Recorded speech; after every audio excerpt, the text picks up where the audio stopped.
Assalamualaikum warahmatullahi wabarakatuh. Saya Sahrul Fauzan, NPM 202214502105, ingin membuat video yang di dalamnya ada PPT tentang analisis konsumen dengan mata kuliah Manajemen Pemasaran dan Perilaku.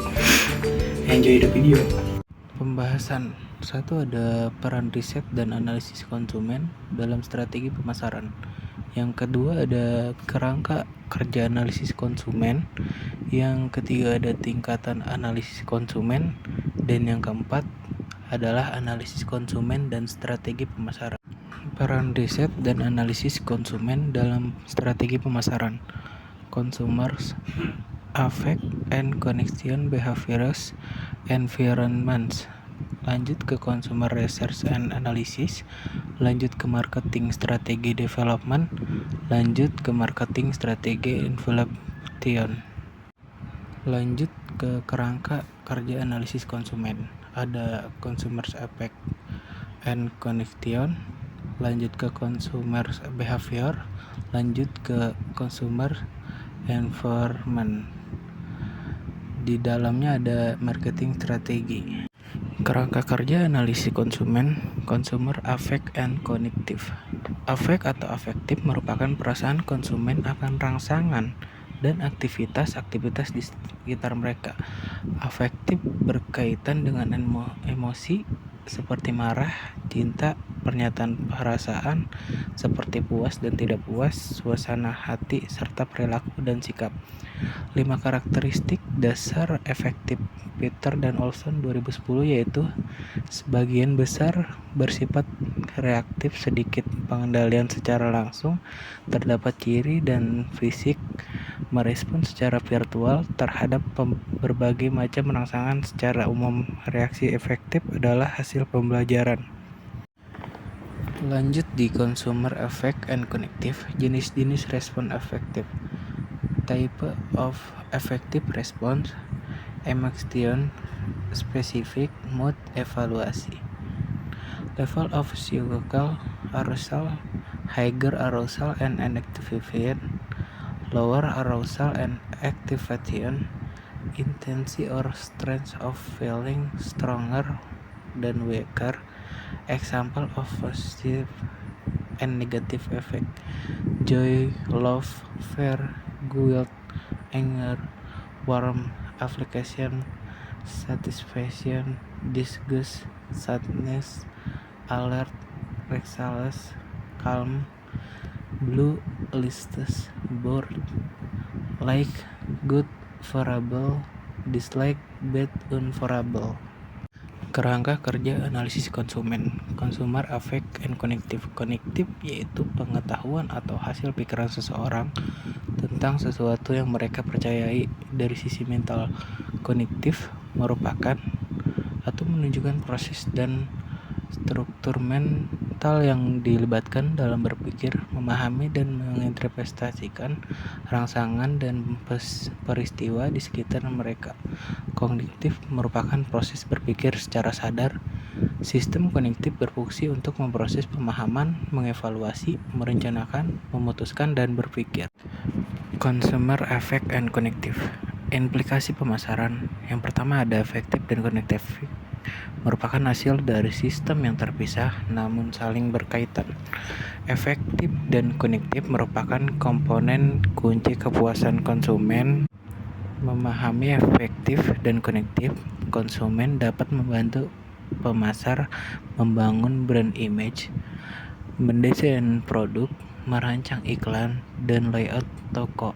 Untuk produk makanan, efektif berperan karena memberikan pengalaman sensor indera perasa.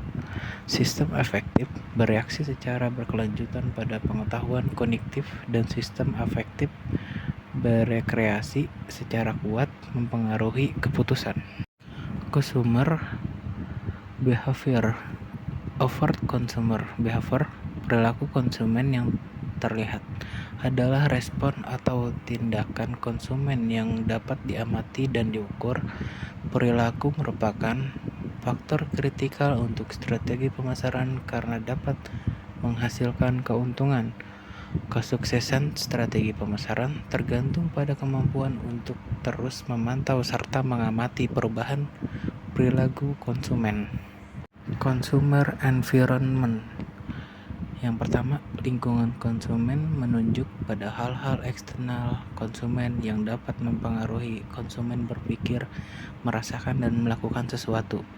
Lingkungan konsumen termasuk lingkungan sosial dan lingkungan fisik. Lingkungan sosial seperti tindakan dalam budaya lain, subbudaya, kelas sosial, grup referensi, dan keluarga yang dapat mempengaruhi keputusan dan tindakan konsumen.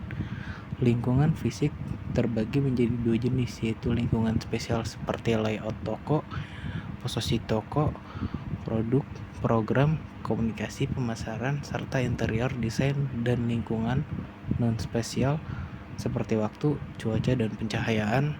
Lingkungan konsumen merupakan perantara di mana rangsangan diletakkan. Tingkatan analisis konsumen. Yang pertama ada masyarakat atau societies.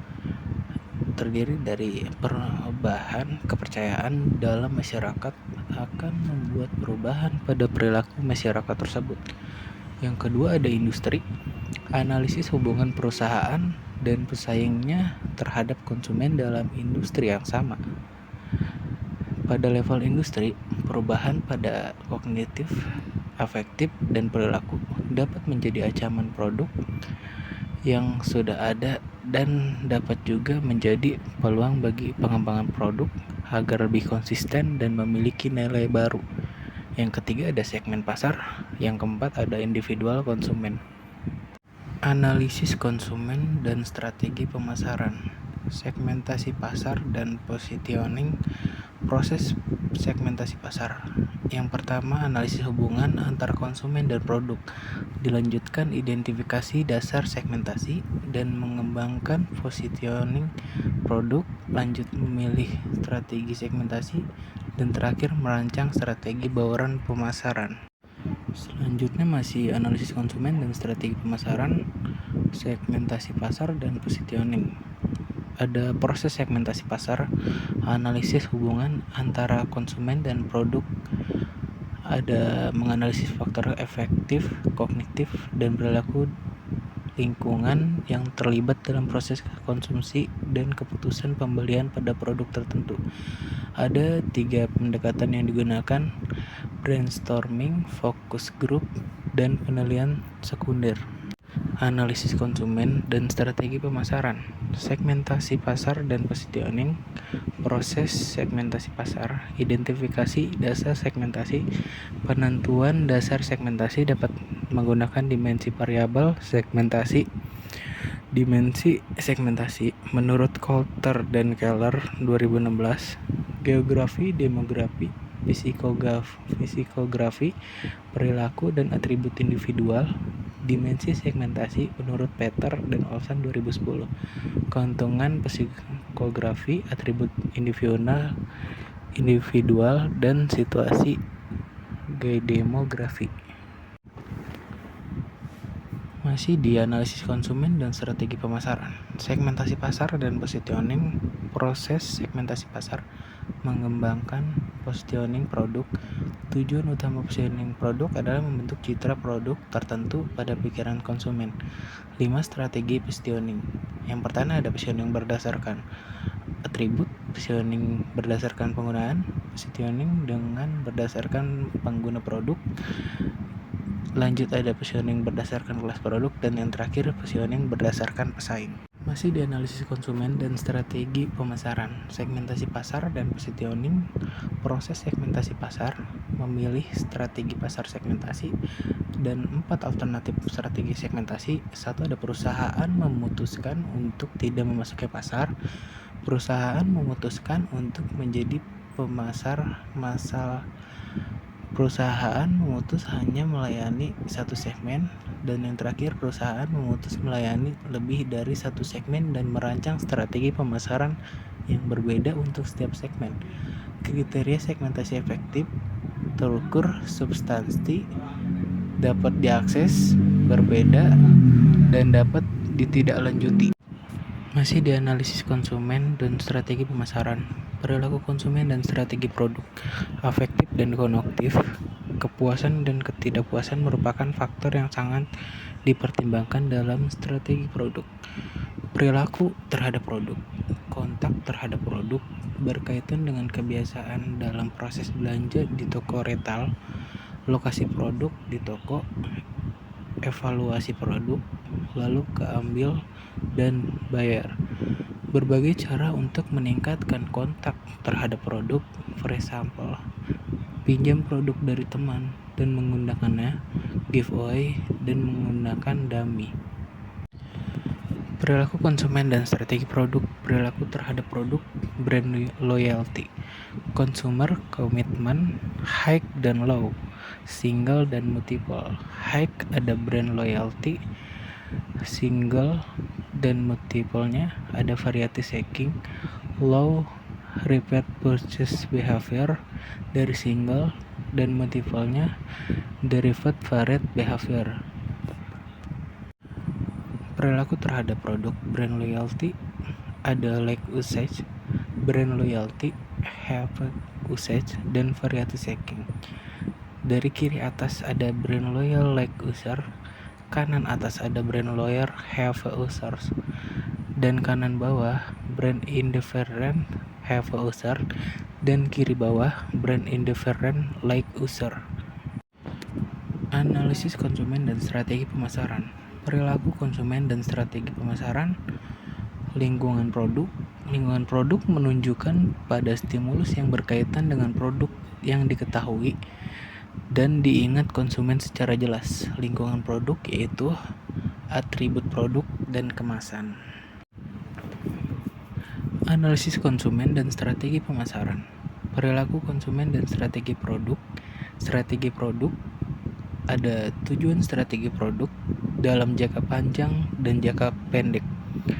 Dalam jangka pendeknya yaitu konsumen mencoba produk, dan jangka panjangnya meningkatkan brand loyalty dan meningkatkan market share.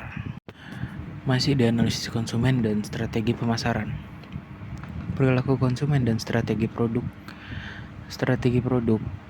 Beberapa faktor yang dipertimbangkan dalam mengembangkan strategi produk yang melibatkan analisis hubungan konsumen dengan produk, yaitu karakteristik individual konsumen. Setiap konsumen memiliki tipe dan cara mengadopsi menggunakan produk. Terdapat 5 jenis tipe konsumen dilihat bagaimana mereka mengadopsi produk.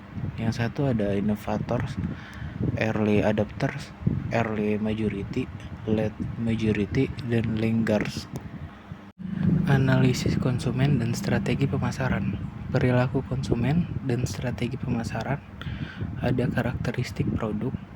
Yang pertama ada kesesuaian, triabilitas, dapat diobservasi, kecepatan, keunggulan, kompetitif, dan simbol produk. Perilaku konsumen dan strategi komunikasi. Yang pertama, lingkungan promosi, termasuk seluruh rangsangan yang terasosiasi dengan secara fisik dan sosial di mana konsumen dapat merasakan pengalaman dari strategi promosi yang dilakukan. 2 faktor yang mempengaruhi strategi promosi. Kekacauan promosi atau promotion clutter menunjukkan pertumbuhan angka strategi kompetitif di lingkungan. Yang kedua ada tingkat persaingan atau level of competition. Analisis konsumen dan strategi. Perilaku konsumen dan strategi komunikasi pemasaran. Strategi komunikasi pemasaran atau promosi. Di situ terdapat recognize the need, brand awareness, brand attitude, brand purchase intention, facilitate alter behavior. Yang dimaksud tujuan semua strategi promosi. Analisis konsumen dan strategi pemasaran. Perilaku konsumen dan strategi harga. Perilaku untuk berusaha. Usaha yang dilakukan untuk mendapatkan keuntungan, baik langsung maupun tidak langsung.